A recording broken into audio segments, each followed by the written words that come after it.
friends, welcome back to my channel English with शुक्लाइन। आपको जैसा पता है कि मैं एक लर्नर हूं और ये चैनल मैंने अपनी स्पीकिंग को इन्हांस करने के लिए और कोई जो मेरी तरीके से है इंग्लिश सीखना चाहता है उसके लिए बनाया है। आज के वीडियो में हम शुड और शुड हैव में क्या डिफरेंस है, वो क्या क्या सिचुएशंस हैं जहां पर हम इनको यूज करेंगे, सीखेंगे। जो कुछ भी मैंने सीखा है वो मैं इस वीडियो के द्वारा आपको समझाने की कोशिश करूंगी। मैं सिखा नहीं सकती, मैं समझा सकती हूँ। देखिए, जब हम किसी भी चीज को सिचुएशन के बेस पर समझते हैं, हमारे लिए उसको समझना बहुत इजी हो जाता है। तो पहले मैं उन सिचुएशंस की बात करूंगी कि कब हम शुड और कब शुड हैव को यूज करते हैं। तो पहला एग्जाम्पल लेते हैं। देखिए, जैसा कि आप सब जानते हैं, हमें शॉपिंग करना बहुत पसंद है और आजकल ऑनलाइन शॉपिंग का ट्रेंड है। सपोज आपको कोई भी ड्रेस आपको बहुत अच्छी लगती है और आप सोचते हैं कि ये ड्रेस मुझे खरीदनी चाहिए, ये मेरे ऊपर अच्छी लगेगी। मगर हम इंडियंस हैं, हम ऑलवेज वेट करते हैं सेल का या प्राइस डाउन होने का। आपको अच्छी लग रही है और आप सोच रहे हैं कि ये मुझे खरीदनी चाहिए, मगर हम उसको क्या करते हैं, कार्ट में सेव कर देते हैं। कुछ समय बाद जब हम सोचते हैं कि चले देखते हैं उस ड्रेस में क्या कोई डिस्काउंट आया है और अब मैं उसको खरीद लूंगी, मगर जैसे ही मैं उसको खोलती हूँ या आप खोलते हैं तो आप देखते हैं कि वो पर्टिकुलर साइज या कलर अब आउट ऑफ स्टॉक है। तो आप बताइए, पहला रिएक्शन हमारे दिमाग में यही होता है, अरे पैसे के लिए पड़ गई, खरीद लेनी चाहिए थी, अच्छी ड्रेस है। तो क्या आप बताएंगे, जैसा आपने सीखा है कि हमें जब कोई एडवाइस मिलती है तब हम शुड का यूज करते हैं। यहाँ पर कौन है जो आपको एडवाइस दे रहा है? कोई एडवाइस नहीं दे रहा। हम अपने आप में सोच रहे हैं कि एक चीज जो हम कर सकते थे उस समय हमने नहीं खरीदी क्योंकि हम चाह रहे थे कि प्राइस थोड़े कम हो जाए। अब वो ऑप्शन हमारे पास अवेलेबल नहीं है। अब हम यही सोचते हैं हमें खरीद लेनी चाहिए थी। चलिए दूसरे सिचुएशन की तरफ बढ़ते हैं। जैसा कि हम सब काम करते हैं, थक जाते हैं और हम कई बार अंडर द वेदर भी हो जाते हैं, बीमार पड़ते हैं और हम अवॉइड करते हैं मोस्टली डॉक्टर के पास विजिट करना। जैसे अब हम बीमार हैं और हम ये सोचते हैं कि हमें डॉक्टर के पास जाना चाहिए, हमें अंदर से फीलिंग आती है कि डॉक्टर के पास जाना चाहिए, मगर हम अवॉइड करते हैं कि ठीक है कल देखेंगे। मगर दूसरे दिन अगर आप देखते हैं कि आपका फीवर बहुत बढ़ गया है और सिचुएशन खराब हो गई है, हमारे दिमाग में पहली चीज आती है, यार कल दिखा देना चाहिए था, कल ही डॉक्टर के पास चले जाना चाहिए था। तो आप पूरा सेंटेंस नहीं बोलते हैं कि हमें दिखा लेना चाहिए था, हम क्या बोलते हैं, कल ही जाना चाहिए था। तो आप किसी भी भाषा में बोलें, आप हिंदी में बोलें, बांग्ला में बोलें, इंग्लिश में बोलें, आपकी फीलिंग्स और वो सिचुएशन सेम रहेंगी। तीसरा एग्जाम्पल्स लेते हैं। अगर आप एक स्टूडेंट है तो आप इससे रिलेट कर पाएंगे। सपोज आप किसी एग्जाम की तैयारी कर रहे हैं और कोई ऐसा पर्टिकुलर चैप्टर है या कोई ऐसी चीज है जो ऑलरेडी एग्जाम में आ चुकी है, तो आपको कहीं ना कहीं लगता है कि ये नहीं आएगी, मगर आप सोचते हैं कि नहीं, इसको भी तैयार कर लेना चाहिए, हो सकता है आ जाए।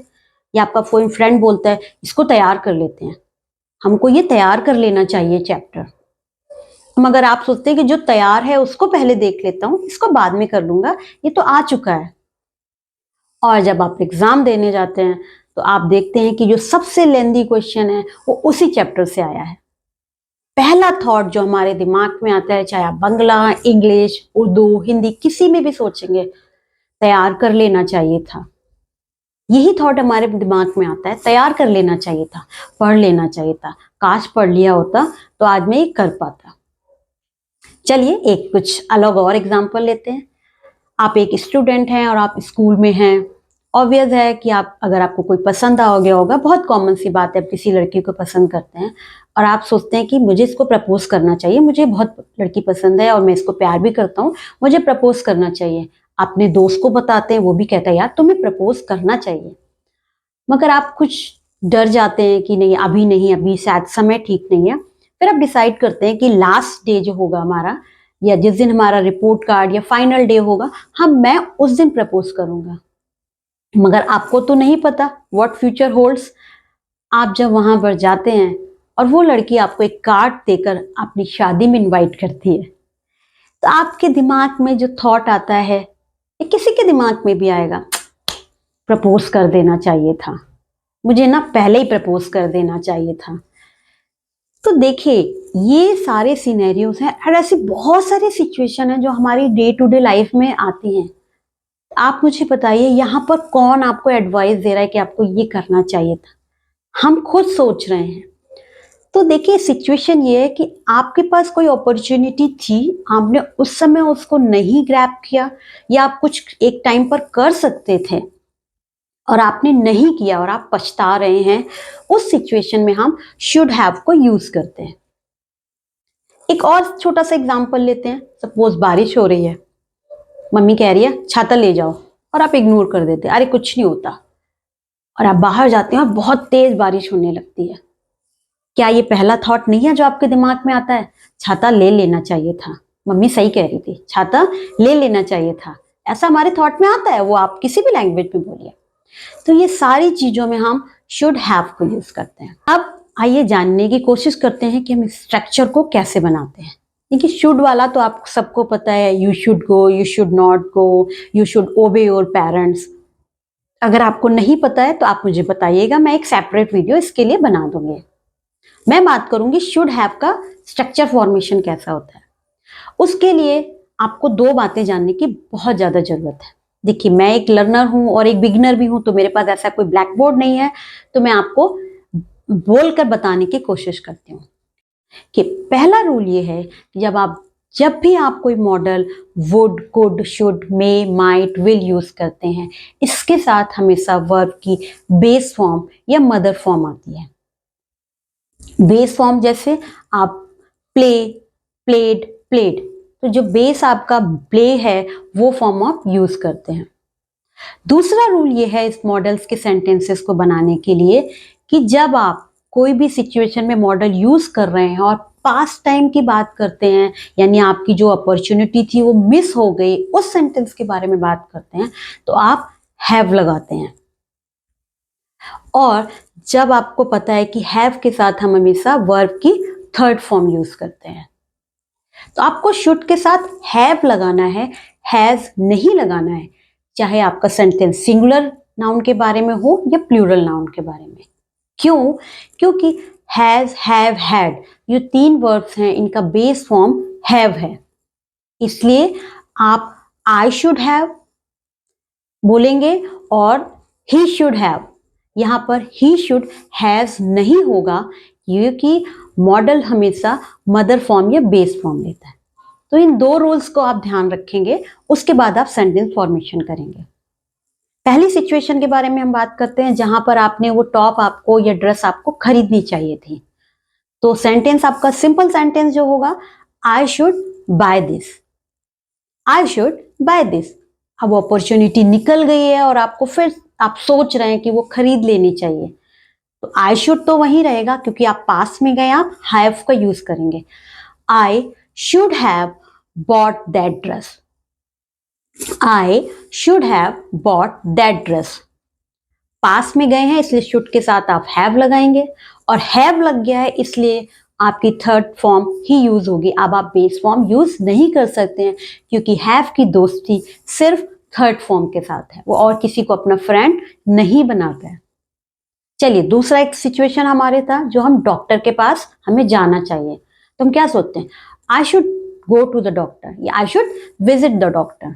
मगर अब आप नहीं गए और फीवर आपका बढ़ गया है, आप पास की बात हो गई और आप क्या कर रहे हैं, सिर्फ पछता रहे हैं, क्योंकि अब आप कुछ कर नहीं सकते, फीवर बढ़ गया है। अब आप आगे जाएंगे, मगर आप कल की बात सोच रहे हैं। तो I should have visited doctor, I should have visited to the doctor. तीसरा सिनेरियो था जिसमें आपको चैप्टर लर्न करना चाहिए था। अब आप क्या बोले, पहले आप सोच रहे थे मुझे चैप्टर लर्न कर लेना चाहिए, I should learn this chapter, but आपने नहीं किया किसी भी रीजन से। अब वो पास्ट हो गया, आपका एग्जाम हो गया और क्वेश्चन आ भी गया, अब आप कुछ नहीं कर सकते। आपका सेंटेंस होगा, मुझे वो कर लेना चाहिए था, आई should have learn that chapter, I should have learn that chapter. अब वहां दिस चैप्टर, क्योंकि उस समय चैप्टर आपके पास था, अपॉर्चुनिटी थी, अब वो पास्ट हो गया है, तो अब दिस चैप्टर नहीं है, वो अब दैट चैप्टर हो गया है। तीसरी सिचुएशन जिसमें आपको लग रहा था कि मुझे प्रपोज करना चाहिए, आई शुड प्रपोज हर। अब उसकी शादी होने जा रही है और उसने कार्ड आपको दे दिया। अब आप सोच रहे हैं मुझे प्रपोज कर देना चाहिए था। आपका सेंटेंस होगा आई should have proposed her. Propose proposed हो गया और शुड के साथ हमने हैव को ऐड कर दिया। आई शुड हैव प्रपोज्ड हर। ये आप सिंपल, जिसमें आपने नेगेटिविटी की बात अभी नहीं की है। और इस वीडियो में मैं सिर्फ एक्शंस की बात कर रही हूं, पोजीशन और बीइंग की बात नहीं कर रही हूं। अगर आपको ये वीडियो इंफॉर्मेटिव लगता है तो आप मुझे जरूर कमेंट करिएगा। नेक्स्ट वीडियो में मैं शुड और शुड हैव को पोजीशन और बीइंग के फॉर्म में कैसे यूज करते हैं जरूर बताऊंगी। चलिए अब नेगेटिव पार्ट की बात करते हैं। सपोज कोई चीज आपने कर ली और अब आप सोच रहे कि यार नहीं करनी चाहिए थी। जैसे वो ड्रेस सपोज आपने उस समय खरीद ली थी, मगर आपने जब वो ड्रेस पहनी और वो अच्छी नहीं लगी और आपके पास उसमें रिफंड का ऑप्शन भी नहीं है, अब आप क्या सोचेंगे? नहीं खरीदनी चाहिए थी। आपके दिमाग में यही आएगा, नहीं लेनी चाहिए थी, पैसे वेस्ट कर दिए। आपका सेंटेंस होगा I should not have bought that dress. आप पछता रहे हैं, आप कह रहे हैं I should not have bought that dress. आप कोई पार्टी ऑर्गेनाइज करते हैं और किसी को आप बुलाना नहीं चाहते हैं, मगर किसी भी रीजन से आप बुला लेते हैं, और जब वो पर्सन आपकी पार्टी में आता है तो आपको उसको देखकर अच्छी वाइब्स नहीं आती हैं। आप क्या कहते हैं? यार नहीं बुलाना चाहिए था उसको, ना नहीं बुलाना चाहिए था। तो इमीडिएट आप उसको कैसे बोलेंगे? I shouldn't have invited her. I shouldn't have invited her. अब इसी तरीके से और सिनेरियोज हैं। जैसे आपके हस्बैंड ऑफिस से कई बार होते हैं, आते हैं और कहते हैं मुझे मेरे लिए खाना मत बनाना, मैं खाना खाकर आया हूं। अब आप क्या बोलेंगे? पहले बताना चाहिए था, बता देना चाहिए था, बोलते हैं ना इस तरीके से। तो अब यहां पर कैसे बोलेंगे? You should have informed me before. हर बार आप शुड और शुड हैव के कंपैरिजन नहीं डाल सकते हैं। हम कई बार बोलते हैं ना ये नहीं करना चाहिए था या ये करना चाहिए था। आप हस्बैंड से बोल रहे हैं you should have informed me before. इस तरीके से बहुत सारे एग्जाम्पल्स हैं जो आप अपनी डे टू डे लाइफ में सोच सकते हैं और ये आपको आसानी से मिल जाएंगे। आपको करना क्या है, जब भी आप बोल रहे हैं सिचुएशन को एनालाइज करिए और वहां पर सेंटेंस को यूज करिए। जब आप इस तरीके से चीजों को समझते हैं बिना रटे हुए, देखिए फॉर्म्स आपको लर्न करनी पड़ेंगी, मगर स्ट्रक्चर फॉर्मेशन किस सिचुएशन में यूज करना है ये आप समझ कर करते हैं तो आपके लिए बहुत इजी हो जाता है। चलिए कुछ और एग्जांपल्स लेते हैं। एक बहुत कॉमन चीज होती है कि ऐसा सबके साथ होता है कि जिस दिन हम घर साफ नहीं होता है या हमारा घर मैसी होता है, गेस्ट जरूर आते हैं। मोस्टली हमारे साथ होता है। तो हमारे दिमाग में पहला थॉट आता है, पहला क्या थॉट आता है? सुबह सफाई कर लेनी चाहिए थी, कपड़े ना धो लेने चाहिए थे, बर्तन साफ कर लेने चाहिए थे। इस तरीके से थॉट्स हमारे पास हमारे दिमाग में आते हैं। तो हम कैसे बोलेंगे? आई should have clean the room in the morning. I should have do the dishes. Suppose आज आप कपड़े धोने के लिए सोच रहे हैं और आपने कपड़े नहीं धोए और बारिश हो गई, आप क्या बोल रहे हो? सुबह ही धो लेने चाहिए थे। बोलते हैं ना, सुबह ही कपड़े धो लेने चाहिए थे। अब देखो बारिश हो गई ना। आपका सेंटेंस क्या हो जाएगा? आई should have washed cloth in the morning. तो आप जैसे आप किसी पार्टी में अपने पेरेंट्स को बिना बताए जाते हैं, मगर आपका कोई दोस्त आपके पेरेंट्स को बता देता है और आपको बहुत आपकी पिटाई हो जाती है, तो आप क्या बोलोगे अपने दोस्त को? यार तुम्हें ना बताना नहीं चाहिए था। यही बोलते हैं ना, तुम्हें नहीं बताना चाहिए था। सिंपल आप बोल सकते हैं you should not have told, या आप इसको शॉर्ट में बोलेंगे। अगर आप चाहते हैं fluently, you shouldn't have told, तो हमें नहीं बताना चाहिए था।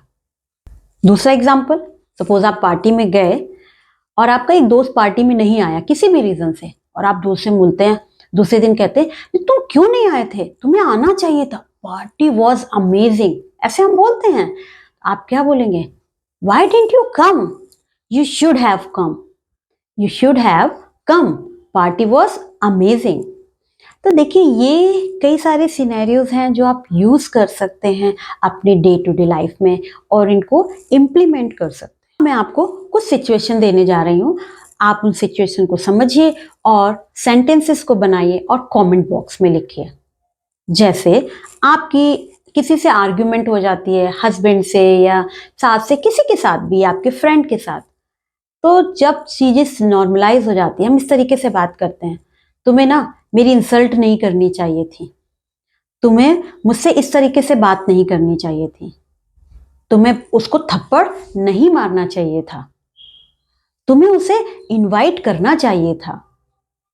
तो ये सेंटेंसेस हैं, आप इनमें से जो भी सेंटेंस आप कंफर्टेबल लगे आप उसको बनाइए और कमेंट बॉक्स में लिखिए।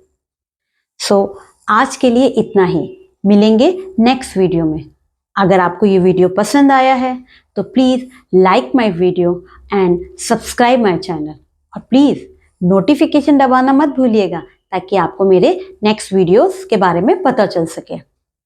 इसी तरीके से अपना प्यार और सपोर्ट देते रहिए। धन्यवाद।